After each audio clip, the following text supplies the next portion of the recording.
So Alex, you're SEO Director here at 3Pipe, and we're here discussing a guide that we've put together for brands to think about when putting together their strategies around international SEO campaigns.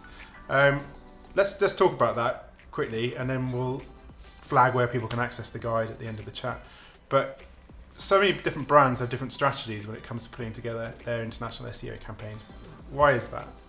Sure, I mean, I think with the strategy, it really depends on, is the market, I think the first thing you need to think about is the market that you're expanding into, is it actually worth kind of expanding into? So I think the preliminary research is the first part you need to do.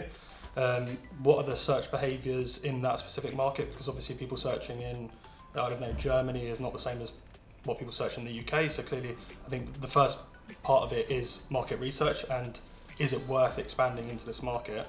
And then you can look at stuff like, I don't know, if you've got a .com site, for example, how much of the traffic is coming from, let's say, Germany or France, and then you can prioritize those markets as kind of key markets to move into. So I think that's the first part of it. Then kind of looking at search trends and the products you offer. If you're kind of an e-commerce business, are people actually looking for these products in these markets, which will show, yeah, this is somewhere we want to kind of expand into. So that's kind of the first step. Yeah, because a lot of the conversations we have are, is it worth it? And I think a lot of it comes down to what is the resource on the client side, or their resources to use an agency, because there's so many different ways of going about it, right? Whether it's having subdomains or creating local country sites. Yeah, exactly. There's so much kind of work involved in the process that you need to prioritize the markets first of all, and then if it's worth it, then kind of know which ones you want to expand into. And like you said, there's loads of different ways you can approach this. So I think, the first, from a technical perspective, the first thing you need to look at is what kind of URL structure do you want to go after? Are you going to use a kind of top level country domain like .fr or .de if you're expanding into France and Germany, or do you want to use a subdirectory, subfolder on the site? So I don't know, /d/fr. So I think these are kind of key things that you need to consider and the approach you want to take at the beginning.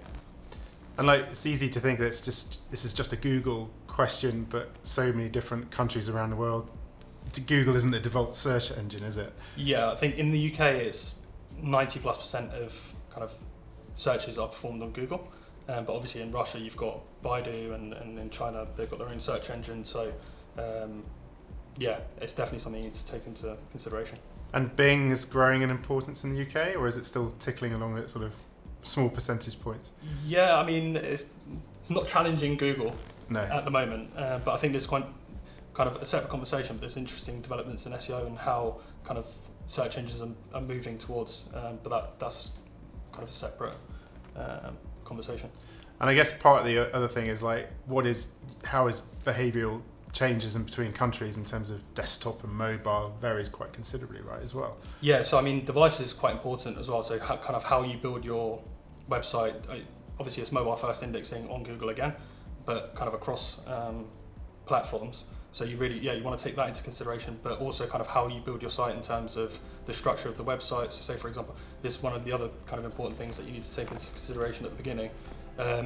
How does the kind of top navigation look like in, I don't know, let's say Canada versus somewhere like Italy. So in Canada, you probably want to focus more on coats and outerwear, whereas in Italy, you want to focus more on swimwear and kind of market-specific products if you were an e-commerce business.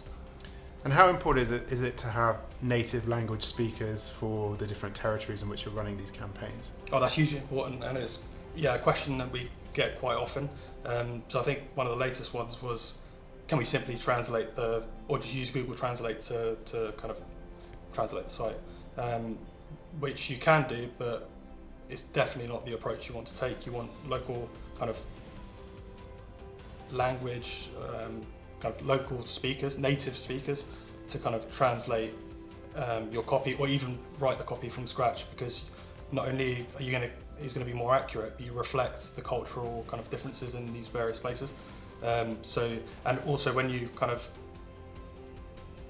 write copy for a certain country, you want to include the keywords that are relevant for that territory, which then helps you rank in the local search results. Brilliant. Well, thanks, Alex. We've created a guide for brands to start thinking about how they can approach international SEO, full of top tips, but also some of the case studies of our recent work.